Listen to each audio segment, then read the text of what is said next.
ప్రపంచంలోనే అతిపెద్ద పాపం ఏమిటి? అపనమ్మకస్తులైన వ్యక్తుల పట్ల నమ్మకమైన దేవుడు ఎలా ప్రవర్తిస్తాడు? ఈ విషయాలను ఆలోచిద్దాం.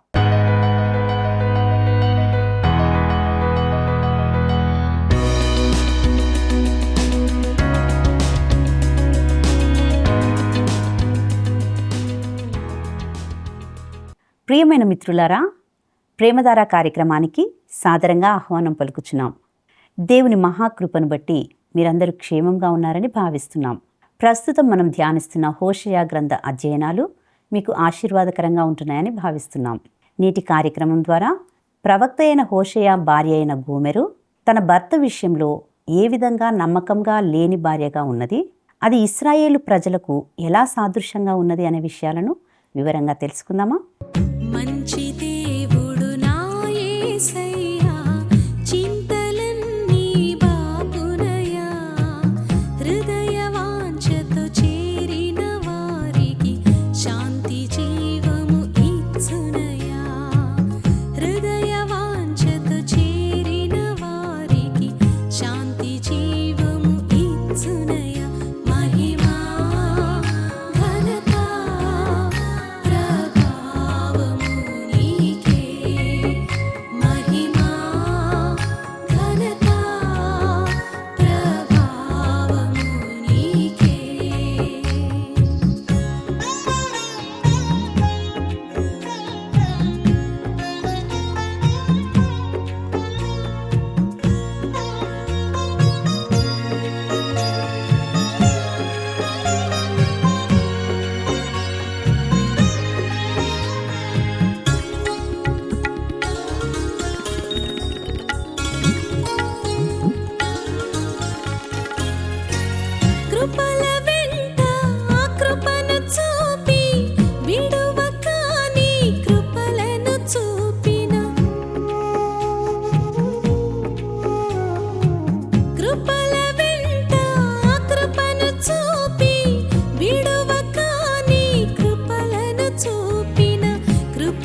మహాగణుడును రక్షకుడైన యేసు క్రీస్తు ప్రశస్తమైన నామంలో ప్రేమధార కార్యక్రమాలను క్రమంగా వీక్షిస్తున్న ప్రతి ఒక్కరికి శుభాలు తెలియజేస్తున్నాం. నేటి మన ఈ పాఠంలో హోషేయ గ్రంథము 2వ అధ్యాయము 1 నుండి 15వ వచనం వరకు ధ్యానించుకోబోతున్నాం. ఇందులో మనము హోషేయ భార్య అయిన గోమెరు మరియు ఇశ్రాయేలు జనము అపనమ్మకస్తులుగా నిరూపించబడడాన్ని గూర్చి, మరియు మరొక వైపు దేవుడు నమ్మకమైన వాడిగా ఎలా ఉన్నాడు అనే విషయాలను చూస్తాం. ఈ 2వ అధ్యాయము ఇశ్రాయేలు జనాంగానికి సంబంధించిన 5వదైన అద్భుతమైన ప్రవచనంతో ప్రారంభమవుతుంది. మునుపటి అధ్యాయంలోని చివరి 2 వచనాల్లో కొన్ని విషయాలను మనం చూసాం. వాటిని ఒకసారి జ్ఞాపకం చేసుకుందాం. 1, ఇశ్రాయేలు తన జనాభాకు సంబంధించి గొప్ప విస్తరణను కలిగి ఉంటుంది. 2, దేశంలో దేవుని వైపు తిరగడం అంటూ ఎంతో గొప్పగా జరుగుతుంది. 3వదిగా ఉత్తర మరియు దక్షిణ రాజ్యాలు తిరిగి కలుస్తాయి. తద్వారా 12 గోత్రాలు మళ్ళీ ఒకే జనాంగంగా అనగా ఒకే దేశంగా ఏర్పడతాయి.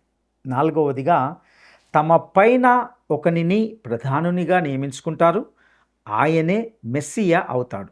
మరియు 5వదిగా ఈనాటి పాఠంలో మనము చూడబోతున్నాం. ఇక మనము హోషేయ గ్రంథము 2వ అధ్యాయము 1వ వచనాన్ని గమనిద్దాం. మీరు నా జనులని మీ సహోదరులతోనూ జాలి నొందిన వారని మీ స్వదేశీయులతోనూ మీరు చెప్పుడి. ప్రియులరా, అమ్మి అంటే నా ప్రజలు అని, రూహామా అంటే జాలి నొందినవారు అని అర్థం.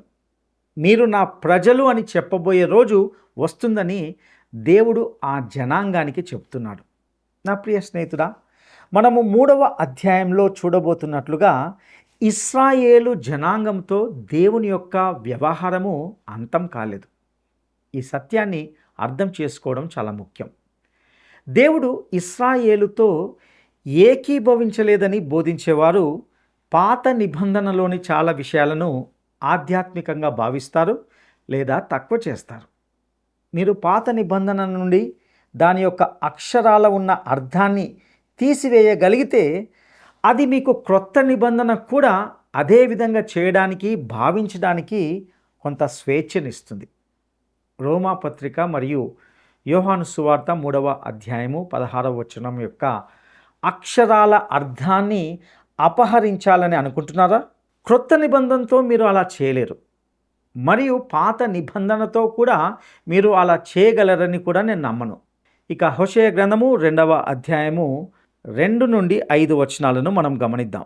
నేను దాని బట్టలను పెరికివేసి పుట్టిన నాటి వలె దానిని దిగంబరురాలినిగా చేసి, పాడుపెట్టి ఎండిపోయిన భూమి వలెను ఉంచి, దప్పి చేత లయపరచకుండునట్లు మీ తల్లి పోకిరి చూపు చూడకయు దాని స్తనములకు పురుషులను చేర్చుకొనకయు నుండునట్లు మీరు ఆమెతో వాదించుడి. అది నాకు భార్య కాదు, నేను దానికి పెనిమిటిని కాను. దాని పిల్లలు జార సంతతి అయి ఉన్నారు. వారి తల్లి వేశ్యత్వము చేసి ఉన్నది, వారిని కన్నది, అవమానకరమైన వ్యాపారము చేయునది గనుక వారి యందు నేను జాలిపడను. అది నాకు అన్నపానములను, గొర్రెబొచ్చును, జనుపనారయు, తైలమును, మద్యమును ఇచ్చిన నా విటకాండ్రను నేను వెంటాడుదును అనుకొనుచున్నది. ప్రియులారా, ఈ భాగంలో వాదించుడి అనేది గొప్ప వివాదం యొక్క ఆలోచనను కలిగి ఉంటుంది. ఎందుకంటే గోమెరు వలె ఇశ్రాయేలు నమ్మక ద్రోహంగా ఉండి వ్యభిచారం చేయడానికి తిరిగి వెళ్ళింది. దేవుడు గోమెరు పాపాన్ని దేశానికి అన్వయిస్తున్నాడు. హోషేయ ఒక వేశ్యగా మారిన అమ్మాయిని వివాహం చేసుకున్నాడు. మరియు వారు కొంతకాలము వివాహం చేసుకుని 3 పిల్లలను కన్న తర్వాత కూడా ఆమె మళ్ళీ వ్యభిచారానికి తిరిగి వెళ్ళింది. మరియు ఈ హోషేయ అనే వ్యక్తి ఆమెను ఎంతగానో ప్రేమించాడు. ప్రపంచంలోనే అతిపెద్ద పాపము హత్య లేదా దొంగతనము లేదా అబద్ధము లేదా బహుశా కొన్ని పరిస్థితుల్లో వ్యభిచారం కూడా కానే కాదు.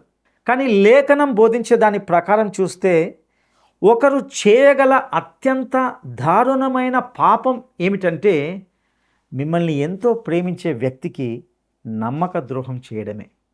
ప్రియులారా, దీనిని మన స్వంత జీవితాలకు అన్వయింపజేస్తే ఒక క్రైస్తవుడు చేయగల అతిపెద్ద పాపం ఏమిటి? చాలామంది దీనిని హత్య లేదా అబద్ధం లేదా దురాశ అని భావిస్తారు.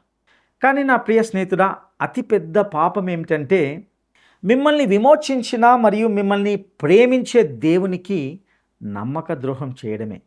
దానికంటే మించిన గొప్ప పాపము మరొకటి లేదు, ఉండదు. దేవుడు ఇలా అంటున్నాడు, నీ తల్లి దగ్గరికి వెళ్ళి ఆమెతో వాదించు, పోరాడు. ఆమెను నా దగ్గరకు తిరిగి రమ్మని చెప్పు. ఆమె విగ్రహారాధన నుండి తొలగిపోమ్మని చెప్పు అని అంటున్నాడు. అదేవిధంగా ఆమె పశ్చాత్తాపపడకపోతే దేవుడు ఆమెకు తీర్పు తీరుస్తాడు. హోషేయ గురించి ఆలోచిస్తే ఆయన ఇర్మియా ప్రవక్తలాగా కరుణామయుడు కాదని అర్థం. బహుశా హోషేయ ఆమె ఇలాగే కొనసాగితే ఆమెను రాళ్లతో కొట్టి చంపాలని నేను అనుకుంటున్నాను, నాకు వేరే మార్గం లేదు అని అతడు చెప్పి ఉండవచ్చని నేను ఊహించుకుంటున్నాను. ఇక ఇందులోనే దాని పిల్లలు జార సంతతి అయి ఉన్నారు గనుక వారి యందు నేను జాలిపడను అనే మాటను ఈ భాగంలో మనం గమనిస్తాం. దేవుడు దేశం యొక్క పాపాన్ని, దేశాన్ని ఏర్పరిచే వ్యక్తులకు వర్తింపజేస్తున్నాడు. వారు అక్రమ సంతానం మరియు దేవుడు వారిని తీర్పు తీరుస్తాడు. ఇశ్రాయేలు చరిత్రలో ఈ సమయంలో స్పష్టంగా మొత్తం ఆ దేశము విగ్రహారాధన వైపు తిరిగింది. దేవుడు ఇశ్రాయేలు పిల్లలపై దయ చూపనని చెబుతున్నాడు. ఎందుకంటే వారు వ్యభిచార పిల్లలని దేవుడు అంటున్నాడు. ఆమె డబ్బు కోసం అలా చేస్తుంది. వ్యభిచారంలో డబ్బు ఉంది. ఇది మన కాలంలో కూడా పెద్ద కుంభకోణాల్లో ఒకటి. హోషేయ ధనవంతుడు కాదని మరియు గోమేరు కోరుకున్న విలాసాలను అందించలేకపోయాడని దీని అర్థం కావచ్చు. కాబట్టి ఆమె ప్రక్కన వ్యభిచారం చేసింది. ఇశ్రాయేలు పాపం అదే. ఆమె అసత్యమైన వాటి వైపు తిరిగింది. ఇది ఆధ్యాత్మిక వ్యభిచారం. ఇశ్రాయేలు ప్రజలు విగ్రహాలను వారికి అందించినందుకు వారికి ఘనత ఇస్తున్నారు. నా అన్నపానములు అనగా రొట్టె నీళ్లు ఇచ్చే నా ప్రియుల వెంట నేను వెళ్తాను అని అంటున్నాడు. అవి అవసరమైనవిగా ఉంటున్నాయి. ఇక గొర్రెబొచ్చును, జనపనారయు, తైలమును, మద్యమును అనేవి విలాసాలకు సంబంధించినవి. అయితే విశేషం ఏమిటంటే ఆమె పట్ల ప్రేమగల దేవుడే ఆమెకు ఇవన్నీ అందిస్తున్నాడు. కానీ వారు ఆయనను మర్చిపోయారు. కృతజ్ఞత లేని మానవ జాతి పరిస్థితి కూడా ఇలాంటిదే. దేవుడు అందించిన వాటన్నిటికీ మానవ జాతి మరియు ముఖ్యంగా క్రైస్తవులమని చెప్పుకునే వారికి కృతజ్ఞత లేకపోవడమే. ఈరోజు పెరుగుతున్న ధరల గురించి నేను చాలా ఫిర్యాదులు విన్నాను. ఫిర్యాదు చేస్తున్న వారిలో మీరొకరైతే నేను మిమ్మల్ని ఒక విషయం అడుగుతాను. మీరు ఈరోజు కనీసం ఒక మంచి భోజనం తిన్నారా? మీ గదిలో బట్టలున్నాయా? బహుశా అందులో మీకు కొన్ని విలాసాలు కూడా ఉండవచ్చు. వీటిని ఎవరు అందించారని మీరు అనుకుంటున్నారు? సరే, మీరు ఇలా అనవచ్చు, నేను తెలివైన వాడిని, కష్టపడి పనిచేసే వ్యక్తిని, నేను వాటిని నా కోసం సమకూర్చుకున్నాను. అయితే నా యొద్ద మీకోసం ఒక వార్త ఉంది. దేవుడు మీకోసం ఆ భౌతిక వస్తువులన్నింటిని అందించాడు. మీకు తెలివితేటలు ఇచ్చినవాడు ఆయనే. మీకు కొంత ఆరోగ్యాన్ని మరియు బలాన్ని ఇచ్చినవాడు ఆయనే. మరియు ఆ పనిని అందించినవాడు కూడా ఆయనే. వాస్తవానికి ఆయనే ఈ భూమిని బాగా నిల్వ ఉంచిన చిన్న గదితో స్వచ్ఛమైన గాలి, స్వచ్ఛమైన నీరు మరియు సూర్యరశ్మితో సృష్టించాడు. అయినప్పటికీ మీరు కృతజ్ఞత లేనివారుగా ఉంటున్నారు. నా ప్రియ స్నేహితుడా, ఇంతకంటే ఘోరంగా మరొక పాపం చేయలేరు. దొంగతనము, అబద్ధము, హత్య వంటి భయంకరమైన నేరాలు జరుగుతున్న రోజుల్లో మనం జీవిస్తున్నాం అనేది నిజమే. కానీ కృతజ్ఞత లేని దేవుని పిల్లలు అత్యంత దారుణమైన పాపాలు చేస్తున్నారు. ఇది చెప్పడానికి ప్రజాదరణ పొందిన విషయం కాదని నేను గ్రహించాను. కానీ ఇక్కడ హోషేయ పుస్తకంలో ఇది ఇశ్రాయేలుపై దేవుడే చేస్తున్న గొప్ప ఆరోపణ. ఇక హోషేయ గ్రంథము 2వ అధ్యాయము 6వ వచనాన్ని మనము గమనిద్దాం. ముండ్ల కంచే దాని మార్గములకు అడ్డము వేయుదును, దాని మార్గములు దానికి కనబడకుండా గోడ కట్టుదును. మరియు నా అభిప్రాయం ప్రకారము దేవుడు ప్రస్తుత ప్రపంచానికి నిరాశను పంపాడు, తర్వాత దుమ్ము గిన్నెను పంపాడని గ్రహిస్తాం. ఆయన తీర్పు ద్వారా మనతో మాట్లాడుతున్నాడని నేను అనుకుంటున్నాను. ఒకవేళ పశ్చాత్తాపడి దేవుని నుండి విన్నట్లయితే మనం ఎప్పటికీ ఈ ప్రపంచ యుద్ధంలో పోరాడాల్సిన అవసరం ఉండేది కాదు. మన సమస్యలన్నిటికంటే పెద్ద సమస్య ఏమిటంటే మనము దేవుణ్ణి గుర్తించకపోవడమే. ఇక హోషేయ గ్రంథము 2వ అధ్యాయము 7వ వచనాన్ని మనము గమనిద్దాం. అది తన విటకాండ్రను వెంటాడి వారిని ఎదుర్కొనలేకపోవును, ఎంత వెదకినను వారు దానికి కనబడకయుందురు. అప్పుడు అది ఇప్పటికంటే పూర్వమే నా స్థితి బాగుగా నుండెను గనుక నేను తిరిగి నా మొదటి పెనిమిటి యొద్దకు వెళ్ళుదును అనుకొనును. ప్రియులారా, వేశ్యగా మారిన ఆ అమ్మాయి ఇకపై అందం క్రమంగా కోల్పోతుంది. అలా జరిగినప్పుడు ఆమె ప్రేమికులు ఆమెపై ఆసక్తిని కోల్పోయే రోజు వస్తుంది. ఆమె తనను తాను బహిష్కరించబడి ఉందని కనుగొంటుంది. ఇశ్రాయేలు జాతికి సరిగ్గా ఇదే జరుగుతుంది. ప్రజలు ఇప్పుడు మనము దేవుని దగ్గరకు తిరిగి వెళ్దాము అని అంటున్నారు. ఇక హోషేయ గ్రంథము 2వ అధ్యాయము 8-9 వచనాలను మనం గమనిద్దాం. దానికి ధాన్య ద్రాక్షారస తైలములను విస్తారమైన వెండి బంగారములను ఇచ్చిన వాడను నేనే అని విచారింపక అది వాటిని బయలుదేవతకు ఉపయోగపరచెను. కాబట్టి నా ధాన్యమును నా ద్రాక్షారసమును వాటి వాటి కాలములలో ఇయ్యక దీని యొద్ద నుండి తీసివేసేదను. దాని మాన సంరక్షణార్థమైన నా గొర్రెబొచ్చును జనుపనారయు దానికి దొరకకుండా నేను ఉంచుకొందును. ప్రియులారా, దేవుడు ఇశ్రాయేలుకు తీర్పు తీరుస్తానని చెబుతున్నాడు. నేటి మన ప్రపంచానికి కూడా అదే వర్తించవచ్చని నేను భావిస్తున్నాను. ప్రపంచ యుద్ధాల నుండి మనము కష్ట సమయాల్లో ప్రవేశించాము. ఎందుకంటే ప్రస్తుత లోకములోని ఈ ప్రపంచం చాలా అధునాతనమైన వారము అని అనుకున్నాం. ప్రస్తుత మన ప్రపంచంలోని సమాజంలో స్వలింగ సంపర్కాన్ని సాధారణమైనదిగా పరిగణించాలని మనం భావిస్తున్నంత అధునాతనమైన వారంగా మారాం. హంతకులను ఇకపై శిక్షించడం మనకిష్టం లేదు. మనము వారిని మన సమాజంలోకి అంగీకరించడానికి ఇష్టపడతాం. దేవుడు హత్య మరియు స్వలింగ సంపర్కాన్ని పాపం అని పిలుస్తాడు. మరియు ఒక దేశంలో ఈ విషయాలను ప్రబలంగా మారినప్పుడు అది ఆ దేశము పతనావస్థలోకి దిగజారిపోతుంది అనడానికి సంకేతం అని ఆయన చెబుతున్నాడు. చట్టం గురించి చాలా తెలిసిన చాలామంది న్యాయమూర్తులు మన దగ్గర ఉన్నారు. ముఖ్యంగా చట్టాలు తప్పుగా ఉన్నప్పుడు మరియు తప్పుడు వ్యక్తులు మన న్యాయ వ్యవస్థ యొక్క బెంచీలపై కూర్చున్నప్పుడు దేవుడు ఒక దేశం యొక్క చట్టాలను కూడా ఎలా రద్దు చేస్తాడనే దాని గురించి ఏమీ తెలియని వారుగా వారు ఉంటున్నారు. ఇక హోషేయ గ్రంథము 2వ అధ్యాయము 10-13 వచనాలను మనం గమనిద్దాం. దాని విటకాండ్రు చూచుచుండగా నేను దాని పోకిరితనమును బయలుపడుతును, నా చేతిలో నుండి దాన్ని విడిపించువాడొకడును లేకపోవును. దాని ఉత్సవ కాలములను, పండుగలను, అమావాస్యలను, విశ్రాంతి దినములను, నియామక కాలములను మాన్పింతును. ఇవి నా విటకాండ్రు నాకిచ్చిన జీతమని అది తన ద్రాక్ష చెట్లను గూర్చియు అంజూరపు చెట్లను గూర్చియు చెప్పినది కదా. నేను వాటిని లయపడుతును. అడవి జంతువులు వాటిని భక్షించున్నట్లు వాటిని అడవి వలె చేతును. అది నన్ను మరచిపోయి నగలు పెట్టుకొని శృంగారించుకొని బయలుదేవతలకు ధూపం వేసి ఇండుటను బట్టియు దాని విటకాండ్రను వెంటాడి ఇండుటను బట్టియు నేను దాన్ని శిక్షింతును. ఇది యెహోవా వాక్కు. ప్రియులారా, ఒక్క మాటలో చెప్పాలంటే ప్రపంచం అంతటిలోనూ అతిపెద్ద పాపము దేవుణ్ణి మర్చిపోవడం. ఇక హోషేయ గ్రంథము 2వ అధ్యాయము 14-15 వచనాలను మనం గమనిద్దాం. పిమ్మట దానిని ఆకర్షించి అరణ్యంలోనికి కొనిపోయి అక్కడ దానితో ప్రేమగా మాట్లాడుదును. అక్కడ నుండి దానిని తోడుకొని వచ్చి దానికి ద్రాక్ష చెట్లనిత్తును. ఆకోరు శ్రమగల లోయను నిరీక్షణ ద్వారముగా చేసేదను. బాల్యమున ఐగుప్తు దేశంలో నుండి అది వచ్చినప్పుడు నా మాట వినిన. ప్రియులారా, ఇక్కడ ఆకోరు లోయ అంటే అక్షరాల కష్టాల లోయ అని అర్థం. ఇది యెహోషువ గ్రంథము 7వ అధ్యాయంలో నమోదు చేయబడిన సంఘటనను సూచిస్తుంది. ఇశ్రాయేలు పిల్లలు వాగ్దాన దేశంలోకి ప్రవేశించినప్పుడు వారు ఆ దేశం మధ్యలో 3 ప్రధాన శత్రువులను ఎదుర్కొన్నారని మీరు గుర్తించుకోగలరు. వారు మొదట జయించబడాలి. తద్వారా యెహోషువ శత్రువును విభజించి ఆపై ఒక్కొక్క విభాగాన్ని తీసుకోవడంపై దృష్టి పెట్టగలడు. మొదటి శత్రువు ఎరికో. ఎరికో ఈ లోకాన్ని సూచిస్తుంది మరియు దేవుడు ఎరికో వద్ద వారికి విజయాన్ని అందించాడు.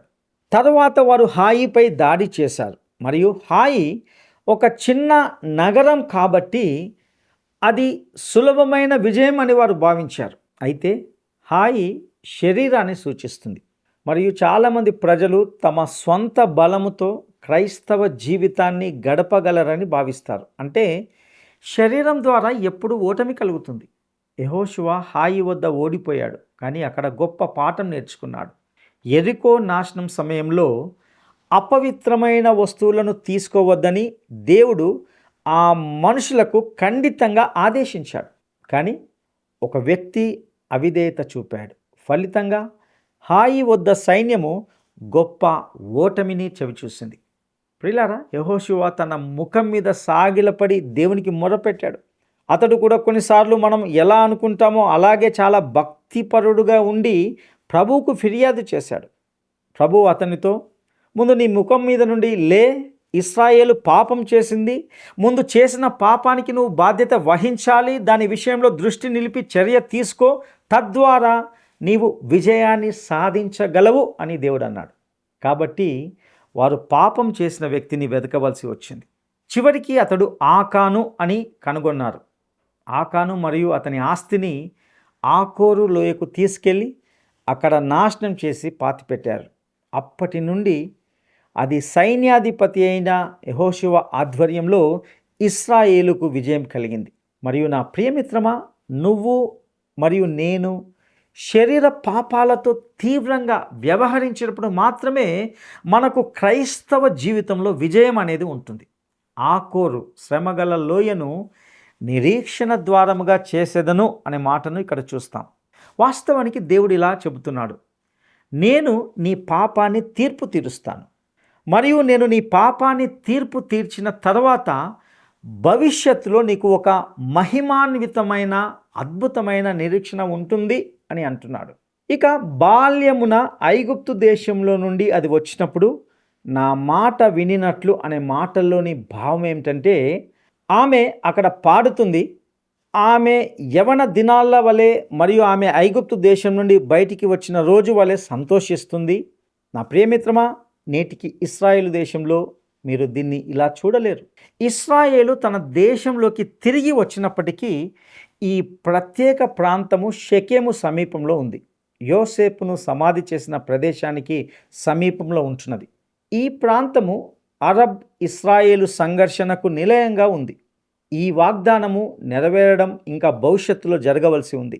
దేవుడు వారిని అక్కడ ఆశీర్వదించే రోజు రాబోతుంది. నా ప్రియ సహోదరుడా, సహోదరి, ఇంతవరకు విన్నటువంటి సందేశం ద్వారా అనేక లోతైన విషయాలను మనము తెలుసుకోగలిగాం. దేవుని ప్రజలైన ఇశ్రాయేలు ప్రజలు ఆధ్యాత్మికంగా విశ్వాసులకు సాదృశ్యంగా ఉంటున్నారు. విశ్వాసులు అనగా సంఘము భార్య అయితే దేవుడు భర్తగా ఉంటున్నాడు. దేవుని బిడ్డల్లో అతిపెద్ద పాపం ఏమిటంటే మిమ్మల్ని విమోచించిన మరియు మిమ్మల్ని ప్రేమించే దేవునికి నమ్మక ద్రోహం చేయడమే. దానికంటే గొప్ప పాపము మరొకటి లేదు. ఇశ్రాయేలు పాపం అదే. ఆమె నిజమైన దేవుణ్ణి వదిలి అసత్యమైన వాటి వైపు తిరిగింది. ఇది ఆధ్యాత్మిక వ్యభిచారం. దేవుడు అందించిన వాటన్నిటికీ మానవ జాతి మరియు ముఖ్యంగా క్రైస్తవులమని చెప్పుకునే వారికి కృతజ్ఞత లేకపోవడమే గొప్ప పాపంగా దేవుడు చూస్తున్నాడు. మన నిత్య అవసరాలకు మరియు మన ఉనికికి ముఖ్య కారణమైన దేవుణ్ణి మర్చిపోయి వేరే వాటి వెంట పరిగెత్తడము నిజంగా ఎంతో భయంకరమైన విషయం. ప్రియులారా, మన సమస్యలన్నిటికంటే పెద్ద సమస్య ఏమిటంటే మనము దేవుణ్ణి గుర్తించకపోవడమే. మనము ఇంతకుముందే గమనించిన విధంగా ఎరుకో లాంటి ఈ లోకాన్ని మనం ఎదుర్కొని విజయాన్ని పొందుకోవాలి. అదేవిధంగా హాయి లాంటి శరీరాన్ని తక్కువ అంచనా వేయకుండా మన స్వంత బలముతో స్వంత సామర్థ్యంతో మన క్రైస్తవ జీవితాన్ని గడపకుండా పరిశుద్ధాత్మ శక్తి ద్వారా మనము జీవించవలసిన వారమై ఉన్నాం. ఆకానును మరియు అతని ఆస్తిని ఆకోరు లోయకు తీసుకొని వెళ్ళి అక్కడ ఏ విధంగానైతే నాశనం చేసి పాతి పెట్టారో అదేవిధంగా మన ఆధ్యాత్మిక జీవితంలో పాపానికి సంబంధించిన ప్రతి దానిని పరిశుద్ధాత్మ శక్తితో నాశనం చేసి పాతి పెట్టాలి. అటు కృప దేవుడు మనకు దయచేయనుగాక. దైవాశీస్సులు. ప్రార్థన చేసుకుందాం. మహాపరిశుద్ధుడా, నమ్మదగిన దేవా, నీ దయగల పాదాలకు వందనాలు స్తుతులు చెల్లిస్తుంటున్నాం. నీ బిడ్డలుగా నీ వాక్యము ద్వారా అనుదినము హెచ్చరింపబడుతున్న ప్రతి సత్యానికే నీకు వందనాలు. నీ వాక్యము ద్వారా పరిశుద్ధాత్మదేవుడా మాకు బోధిస్తున్న ప్రతి సత్యానికే నీకు వందనాలు స్తుతులు చెల్లిస్తుంటున్నాం. అవును ప్రభువా, హోషేయ దినాల్లో జరిగిన సంఘటనలను మరలా మీరు మాకు జ్ఞాపకం చేస్తూ మమ్మల్ని హెచ్చరిస్తున్న వైనానికే నీకు వందనాలు చెల్లిస్తుంటున్నాం. అవును ప్రభువా, మీరు మమ్మల్ని ఎంతగానో ప్రేమిస్తున్నారు. అయితే మేము ఈ లోకాన్ని, లోకపు పద్ధతులను, లోకపు ఆకర్షణలను ప్రేమిస్తూ వాటి వైపు వెళ్తున్నాను. అయితే ప్రభువా, ఈ ప్రత్యేక పరిస్థితుల్లో ప్రేమించిన నిన్ను వదిలి ఈ లోకం వైపు వెళ్లకుండా మరలా నీ వైపు రావడానికి తగిన సహాయం దయచేయవలసిందిగా ప్రార్థిస్తుంటున్నాం. ముఖ్యంగా ఎరుకో లాంటి లోకాన్ని జయించాలని, హాయి లాంటి శరీరాన్ని జయించాలని ప్రభా మీరు హెచ్చరించిన వైనానికే నీకు వందనాలు చెల్లిస్తుంటున్నాం. ఈ ప్రత్యేక సమయంలో ప్రభా ఈ వాక్యం వింటున్న ప్రతి బిడ్డ కొరకు ప్రార్థిస్తుంటున్నాం. మేము ఈ లోకంలో విశ్వాసులుగా, నీ బిడ్డలుగా, ప్రత్యేకమైన వారిగా మా జీవితాల ద్వారా నిన్ను కనపరచడానికి నీ సహాయం దయచేయవలసిందిగా ప్రార్థిస్తుంటాం. మరొకసారి ప్రతి ఒక్క వ్యక్తిని నీ దయగల హస్తాలకు అప్పగించుకుంటూ మా రక్షకుడును నమ్మదగిన యేసయ్య శ్రేష్టమైన నామములో అడిగి స్తుతించి వేడుకుంటున్నాము తండ్రి. ఆమేన్.